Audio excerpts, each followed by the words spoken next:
Hello everyone, welcome back to my channel.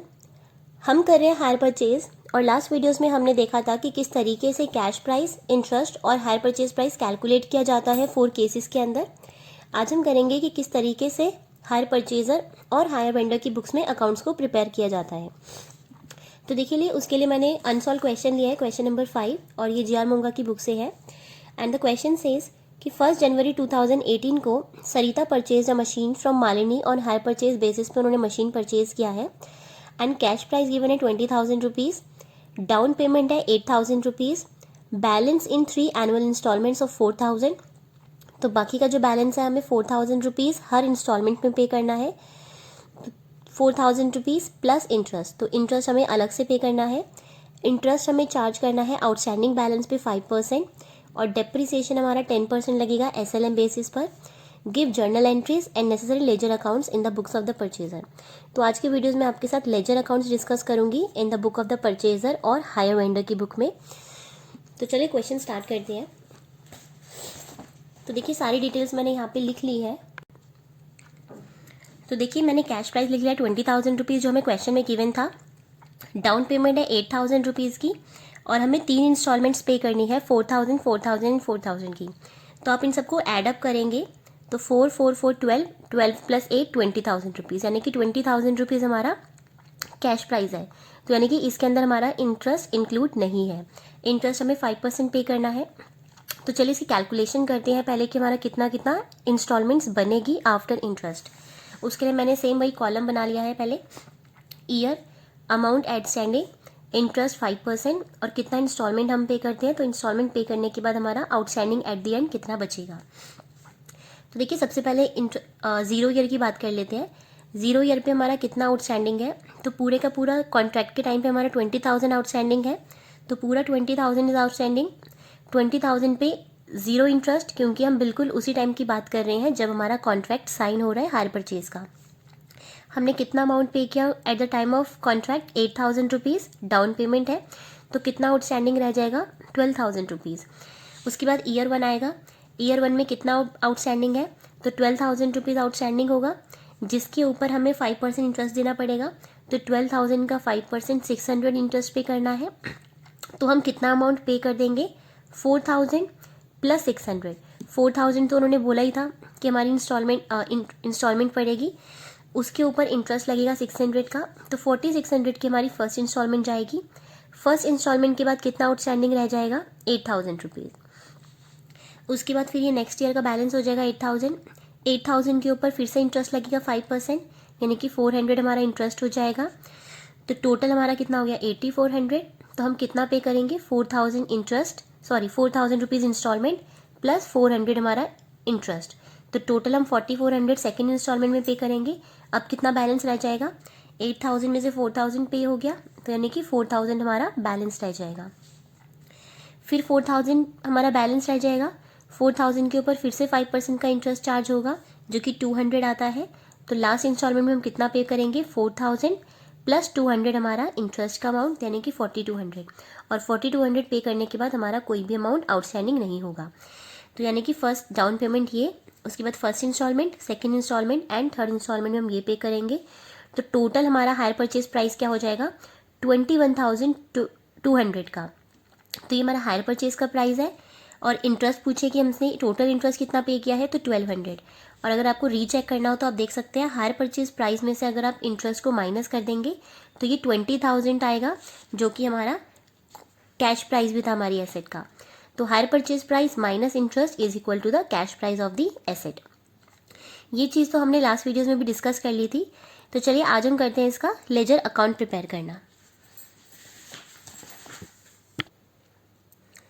तो चलिए, मैंने फर्स्ट लेजर जो है हम किसके अकाउंट बुक्स में बनाएंगे, in the books of the hire purchaser. Hire purchaser की बुक्स में मैंने आपको कहा था कि 2 अकाउंट प्रिपेयर करने होते हैं। एक हमारा एसेट अकाउंट, जो भी हमने एसेट परचेज किया है हायर परचेज के ऊपर, और सेकेंड अकाउंट बनता है हमारे हायर वेंडर का। तो पहले मैं मशीन अकाउंट आपके साथ डिस्कस करती हूँ। तो देखिए, हमने मशीन परचेज की है, तो मशीन एसेट है। तो जब भी एसेट इंक्रीज होती है डेबिट साइड पे रिकॉर्ड होगी, और जब भी एसेट डिक्रीज होती है तो उसको क्रेडिट साइड पे रिकॉर्ड होती है। तो हमने जो मशीन परचेज की है वो हायर परचेज पे परचेज की है 1 जनवरी 2018 को। तो यहाँ पे हम लिख देंगे 2018, 1 जनवरी। अब मशीन हमारे पास आई है तो इसकी एंट्री क्या होती है, machine on hire purchase account debit to the hire vendor account. तो यहाँ पे नाम आ जाएगा हायर वेंडर का। एंड क्वेश्चन में हमें गिवन है कि हमने हायर वेंडर पे, हमारे वेंडर का नाम क्या है, तो हमारा जो हायर वेंडर का नाम है मालिनी है। तो मालिनी से हमने मशीन परचेज की है 1 जनवरी 2018 को। तो यहाँ पे हम लिख देंगे मालिनी अकाउंट, 20,000 रुपीज़ की हमने मशीन परचेज की है, तो 20,000 रुपीज़ आ जाएगा। हमेशा कॉस्ट प्राइस आता है यहाँ पर, तो जो भी मालिनी से हमने परचेज किया वो हमेशा यहाँ पे कॉस्ट प्राइस पे आएगा। उसके बाद ईयर एंड हो जाएगा 2018 पर, तो 31 दिसंबर, क्योंकि एसेट अकाउंट है, एसेट का इंटरेस्ट वगैरह से कोई लेना देना नहीं होता।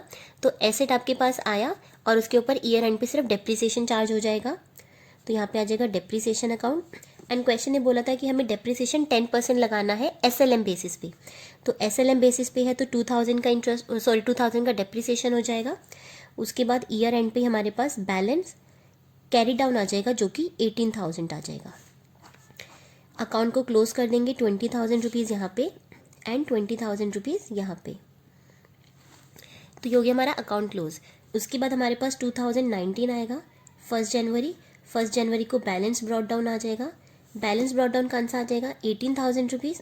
तो 18,000 मैंने यहाँ पे लिख दिया। उसके बाद पूरे साल कोई ट्रांजेक्शन नहीं हुई, तो 31 दिसंबर को सीधा डेप्रिसिएशन हम चार्ज कर देंगे। डेप्रिसिएशन अगेन 2,000, क्योंकि SLM है तो स्ट्रेट लाइन के अंदर हमारा सेम डेप्रिसिएशन चार्ज होता है। और ईयर एंड पे हमारे पास बैलेंस कैरी डाउन बच जाएगा जो है 16,000 रुपीज़। अगेन अकाउंट को हम क्लोज कर देंगे 18,000 रुपीज़ एंड 18,000 रुपीज़। फिर हमारा ईयर 2020 स्टार्ट हो जाएगा 1 जनवरी को अगेन बैलेंस BD आ जाएगा। फिर ये 16,000 रुपीज़ था ये हमारा यहाँ पे आ जाएगा 16,000 रुपीज़। ईयर, पूरे ईयर हमने कोई ट्रांजेक्शन नहीं की एंड 31 दिसंबर को हमारा बच जाएगा, सॉरी डेप्रिसिएशन आ जाएगा 31 दिसंबर को 2,000 रुपीज़। और हमारे पास कितना बैलेंस बच जाएगा, 14,000 रुपीज़ का। तो ये आ गया 16,000 रुपीज़, ये आ गया 16,000 रुपीज़। क्वेश्चन ने हमसे 3 साल के अकाउंट्स मांगे थे, तो हमने 3 साल का एसेट अकाउंट बना दिया है। तो कुछ भी नहीं किया, यहाँ पे मशीन हमने परचेज की थी 1 जनवरी को। ईयर एंड पे डेप्रिसिएशन और फिर balance depreciation balance depreciation balance, यानी कि मशीन जब भी आप परचेज करेंगे कोई भी एसेट, तो उसमें सिर्फ एक ही एंट्री होगी जो कि डेप्रिसिएशन की होगी, जब तक कि वो गुड्स रीप्रोसेस ना हो जाए। रीप्रोसेस क्या होता है वो आने वाली नेक्स्ट वीडियो में हम करेंगे। तो अगर हमारा सिंपल क्वेश्चन है तो जो भी एसेट होगी सिर्फ आपने उसके ऊपर डेप्रिसिएशन की एंट्री करनी है, बाकी पूरे साल हम उसमें कोई भी एंट्री नहीं करते अनलेस एंड अनटिल जब तक कि वो रीप्रोसेस ना हो जाए। अब हम प्रिपेयर करेंगे हमारा हायर वेंडर अकाउंट। देखिए मैंने हायर वेंडर का अकाउंट प्रिपेयर कर लिया है। तो यहाँ पे आप हायर वेंडर भी लिख सकते हैं अगर क्वेश्चन नहीं बताता कि वेंडर का नाम क्या है, बट क्वेश्चन ने हमें बताया था कि हमने जो एसेट परचेज की है वो मालिनी से परचेज की है, तो इसलिए मैंने मालिनी का नाम लिख दिया, मालिनी अकाउंट। तो अगर क्वेश्चन बताएगा कि आपका वेंडर का नाम क्या है तो आपने उसी के नाम से अकाउंट प्रिपेयर करना है, हायर वेंडर नहीं लिखना। तो हायर वेंडर हमारे लिए लाइबिलिटी है, क्योंकि हमने हायर परचेज सिस्टम से उस पर एसेट परचेज किया है। तो लाइबिलिटी जब भी इंक्रीज होती है तो वो क्रेडिट साइड पे बढ़ती है, और जब वो डिक्रीज हो जाएगी तो हम उसे डेबिट साइड पे रिकॉर्ड करेंगे। तो देखिए हमने 1 जनवरी 2018 को एसेट परचेज किया था, इसी वजह से हमारी लाइबिलिटी बढ़ी। तो यहाँ पे हम लिख देंगे machine on hire purchase account, क्योंकि जब हमने एसेट परचेज किया था तो हमने एंट्री क्या करी थी, machine on hire purchase account debit to hire vendor. तो हायर वेंडर की साइड कहाँ पे आ जाएगा, क्रेडिट साइड पे आ जाएगा। तो machine on hire purchase account credit हो जाएगा यहाँ पे। और कौन से अमाउंट से आएगा, जो भी हमारा कैश प्राइस था, तो यहाँ पे भी कैश प्राइस और ऊपर भी कैश प्राइस पे आ जाएगा। उसके बाद सेम डेट पर, यानी कि जिस दिन हमारा अग्रीमेंट साइन होता है हायर परचेज का, सेम डेट पे हमने उसको डाउन पेमेंट किया 8,000 का। तो यहाँ पे सेम आ जाएगा 1 जनवरी 2018 बैंक अकाउंट 8,000 रुपीज़, क्योंकि हमने 8,000 उनको डाउन पेमेंट पे किया है। उसके बाद पूरे साल हम उनके साथ कोई ट्रांजैक्शन नहीं करते, ईयर एंड हो जाता है। ईयर एंड पे हमें उनको इंटरेस्ट पे करना है, हमारा इंटरेस्ट ड्यू हो जाता है। तो इंटरेस्ट से हमारा क्या होगा, लाइबिलिटी इंक्रीज होगी। तो लाइबिलिटी इंक्रीज होती है तो हम उसे कहाँ पे रिकॉर्ड करेंगे, क्रेडिट साइड पे। तो यहाँ पे डाल देंगे 31 दिसंबर 2018 एंड यहाँ पे लिख देंगे interest on hire purchase account. And कितना इंटरेस्ट था हमने कैलकुलेट किया था, 600 रुपीज़ का हमारा इंटरेस्ट बनता है। और ईयर एंड पे हमें उनको फर्स्ट इंस्टॉलमेंट पे करना पड़ेगा। तो यहाँ पे लिख देंगे 31 दिसंबर बैंक अकाउंट, और ब्रैकेट में आप चाहे तो लिख के दिखा सकते हैं 4000 रुपीज़ हमारा इंस्टॉलमेंट था, जिसके ऊपर 600 भी हमने इंटरेस्ट पे किया है, तो टोटल हम अमाउंट पे करेंगे 4600 रुपीज़ का। अब हमारा निकालेंगे बैलेंस कैरी डाउन कि हमारा कितना बैलेंस बच गया है। तो पहले अकाउंट क्लोज कर लेते हैं। ये वाली साइड ज़्यादा आ जाएगी तो ये आ जाएगा 20,600, यहाँ पे भी 20,600, और इसमें से इसको सब्ट्रैक्ट करेंगे तो ये हमारे पास बैलेंस बच जाएगा 8,000 रुपीज़ का, यानी कि 8,000 का हमारा बैलेंस बच गया है। उसके बाद फिर हमारे पास 2019 आएगा, तो जनवरी 2019 बैलेंस बीडी उतारेंगे अपना। बैलेंस बीडी कितना है 8,000 रुपीज़। पूरे साल हम कोई ट्रांजेक्शन नहीं करते तो ईयर एंड पे हमारे पास इंटरेस्ट ड्यू हो जाएगा। तो 31 दिसंबर 2019 पे फिर से वही interest on hire purchase account. Interest कितना लगा था नेक्स्ट टाइम पे हमारे पास 400 रुपीज़ का इंटरेस्ट ड्यू हुआ था, तो 8400 यहाँ पे हो गया, और ईयर एंड पे हम उनको पेमेंट कर देंगे बैंक अकाउंट से। कितना पेमेंट करेंगे 4000 रुपीज़ इंस्टॉलमेंट का अमाउंट प्लस जो हमारा 400 इंटरेस्ट था, तो टोटल पेमेंट हम कर रहे हैं 4400 की। फिर से अकाउंट क्लोज कर देंगे। यहाँ पे आ गया 8400 टोटल, यहाँ पे आ गया 8400 टोटल, और हमारे पास अब कितना बैलेंस सीडी बच जाएगा, इसमें से इसको लेस कर देंगे तो हमारे पास बच जाएगा 4000 रुपीज़, सॉरी 4000 रुपीज़ हमारा बैलेंस बच जाएगा। फिर नेक्स्ट ईयर आ जाएगा, फिर से बैलेंस उतारेंगे तो बैलेंस बीडी 4000 रुपीज़। पूरे साल कोई ट्रांजेक्शन नहीं करते तो ईयर एंड पे फिर से इंटरेस्ट ड्यू हो जाएगा, तो interest on hire purchase account. अब लास्ट में हमारा इंटरेस्ट कितना था 200 रुपीज़ का, तो 200 रुपीज़, और 31 दिसंबर को हम इंटरेस्ट की पेमेंट कर देंगे तो बैंक अकाउंट, और कितना हो जाएगा 4000 रुपीज़ इंस्टॉलमेंट का अमाउंट प्लस 200 रुपीज़ उस पर इंटरेस्ट पे किया है हमने, तो टोटल 4200 रुपीज़। अब इसके बाद हमारी कोई भी इंस्टॉलमेंट नहीं है, तो यानी कि हमारे हायर वेंडर का अकाउंट पूरा क्लोज हो जाएगा 4200 से। तो इस तरीके से आपने हायर वेंडर का अकाउंट प्रिपेयर करना है। तो बिगिनिंग में लाइबिलिटी है तो क्रेडिट साइड पे रिकॉर्ड होगा। लाइबिलिटी आ रही है किसकी वजह से, मशीन और हायर परचेज की वजह से, तो कैश प्राइस के साथ जाएगा। सेम डेट पे हमने डाउन पेमेंट किया तो डाउन पेमेंट का डेबिट साइड पे आ जाएगा। फिर पूरे साल कोई ट्रांजेक्शन नहीं हुई तो ईयर एंड पे हमें इंटरेस्ट को ड्यू किया पहले 600 रुपीज़ से, और बाद में हमने इंटरेस्ट के साथ इंस्टॉलमेंट पे कर दी। फिर बैलेंस सीडी निकाल लेंगे। फिर नेक्स्ट ईयर आएगा ओपनिंग बैलेंस, यही वाला है आउटस्टैंडिंग। उसके बाद पूरे साल हम कुछ भी ट्रांजेक्शन नहीं करते अपने हायर वेंडर के साथ, तो ईयर एंड पे फिर से इंटरेस्ट ड्यू हो जाएगा और इंस्टॉलमेंट पे कर देंगे। फिर बैलेंस सीडी, फिर बैलेंस बीडी, फिर दोबारा से इंटरेस्ट ड्यू हो जाएगा पूरे साल का, और फिर उसकी पेमेंट कर देंगे।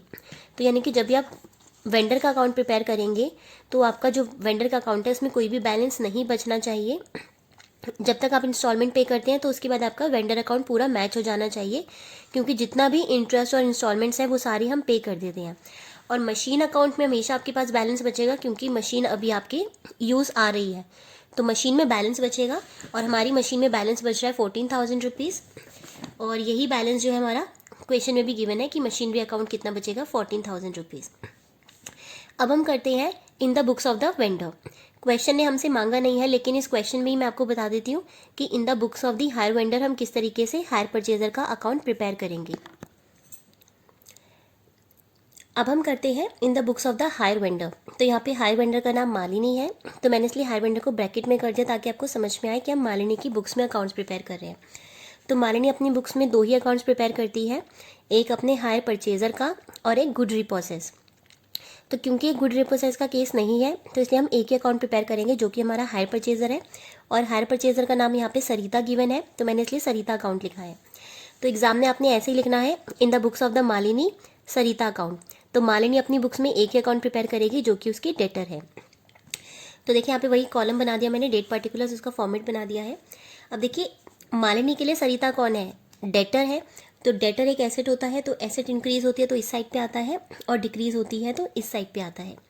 अब डेटर हमारे पास आ रहा है, लेकिन किस वजह से आ रहा है, तो सेल की वजह से आ रहा है। तो जब हमने जर्नल एंट्रीज की थी तो उसमें देखा था कि जो हायर वेंडर होता है वो अपनी बुक्स में सेल्स रिकॉर्ड करता है, ना कि मशीन या कोई एसेट का नाम नहीं दिखाता, क्योंकि हायर वेंडर के लिए नॉर्मल गुड है जिसको वो सेल कर रहा है, भले ही वो इंस्टॉलमेंट पे सेल करे चाहे हायर परचेज पे सेल करे, बट उसके लिए वो एक स्टॉक है।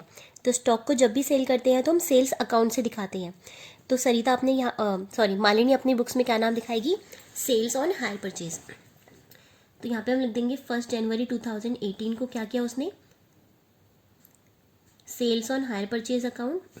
तो कैश प्राइस कितना था 20,000 रुपीज़, तो 20,000 रुपीज़ इधर आ जाएगा। सेम डेट पर ही उसे डाउन पेमेंट मिल गई, तो डाउन पेमेंट लिख देंगे बैंक अकाउंट। ब्रैकेट में चाहे तो आप लिख सकते हैं कि this is a down payment. So down payment was 8,000 rupees. उसके बाद उसी डेट पे कोई और ट्रांजेक्शन नहीं होती, उसके बाद ईयर एंड होगा, ईयर एंड पे वो अपना इंटरेस्ट ड्यू करेगा। तो 31 दिसंबर 2018 को लिख देंगे interest on hire purchase account. Interest कितना था 600 रुपीज़ का, और 31 दिसंबर को ही वो अपना फर्स्ट इंस्टॉलमेंट पे कर देगा। तो इंस्टॉलमेंट रिसीव हो रही, जिसकी वजह से हमारा डेटर रिड्यूस हो जाएगा। तो रिड्यूस होगा तो इस साइड पे आ जाएगा। कितना पे किया 4,000 रुपीज़ इंस्टॉलमेंट का और 600 रुपीज़ इंटरेस्ट का। तो टोटल उसने 4600 पे किया। ईयर क्लोज हो जाएगा, टोटल कर देते दोनों साइड्स का। तो it is 20,600 and this is 20,600 rupees. और 31 दिसंबर को हम अपना बैलेंस कैरी डाउन निकाल लेते हैं। So balance carry down would be 8,000। उसके बाद नेक्स्ट ईयर आएगा, नेक्स्ट ईयर का ओपनिंग बैलेंस इस साइड पे आएगा जनवरी 2019 को। So this is balance BD, balance BD is 8,000 rupees. पूरे साल हमने कोई ट्रांजेक्शन नहीं की अपने हायर वेंडर के साथ, हायर परचेजर के साथ। तो यहाँ पे इंटरेस्ट ड्यू करेंगे अब ईयर एंड पे। तो ईयर एंड हो जाएगा हमारा 2019 पर, और इंटरेस्ट ड्यू कर देंगे interest on hire purchase account. कितना इंटरेस्ट था नेक्स्ट टाइम पे 400 रुपीज़ का, तो 400 इंटरेस्ट ड्यू किया। उसके बाद ईयर एंड हो जाएगा, तो वो हमें बैंक से पेमेंट कर देगा। कितनी 4,000 रुपीज़ हमारी इंस्टॉलमेंट और 400 रुपीज़ का इंटरेस्ट वो हमें पे कर देगा। तो टोटल 4,400 रुपीज़ की हमारी पेमेंट हो जाएगी। ईयर एंड हो गया है तो क्लोज कर देंगे 8,400 एंड यहाँ पे 4,400 रुपीज़। तो 31 दिसंबर को कितना बैलेंस बच गया, बैलेंस CD 4,000 रुपीज़।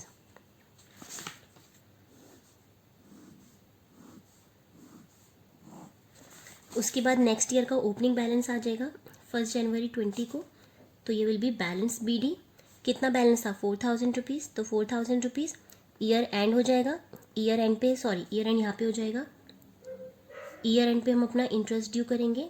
तो interest on hire purchase account, last time पे हमारा 200 का इंटरेस्ट ड्यू था, तो 200 का इंटरेस्ट ड्यू किया।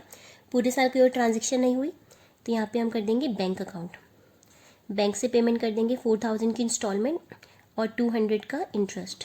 तो टोटल हमने 4,200 रुपीज़ अपने हायर वेंडर को पेमेंट कर दी है। तो टोटल यहाँ पे भी कोई अकाउंट में बैलेंस नहीं बचेगा। तो इस तरीके से आपने एक रिकॉर्डिंग करनी है। तो अगर आप यहाँ पे देखेंगे तो ये बिल्कुल रिवर्स अकाउंट है जो हमने हायर परचेजर की बुक्स में बनाया था मालिनी का। तो देखिए यहाँ पे जो अमाउंट्स आए थे सेम यहाँ पे डेबिट में आ जाएगा, और जो यहाँ पे डेबिट में आया था वो सेम अमाउंट यहाँ पे क्रेडिट में आ जाएगा। बस यहाँ पे जो डिफरेंस आएगा वो किसका आएगा कि यहाँ पे ये अपनी बुक्स में sales on hire purchase record करता है, और यहाँ पे ये अपनी बुक्स में machine on hire purchase record करता है। तो बस इसी चीज़ का डिफरेंस है। बाकी आपने क्या करना है, ये वाली पूरी साइड यहाँ रिकॉर्ड कर देनी है और ये वाली पूरी साइड यहाँ पे लिख देनी है जब हम हायर परचेजर का अकाउंट बनाते हैं इन the books of higher vendor. तो इस तरीके से आपने तीनों अकाउंट देख लिए कि किस तरीके से प्रिपेयर करने हैं आपने एग्जाम में। अब जो नेक्स्ट वीडियो होगा उसके अंदर हम गुड्स रिपोसेशन की बात करेंगे। Thank you.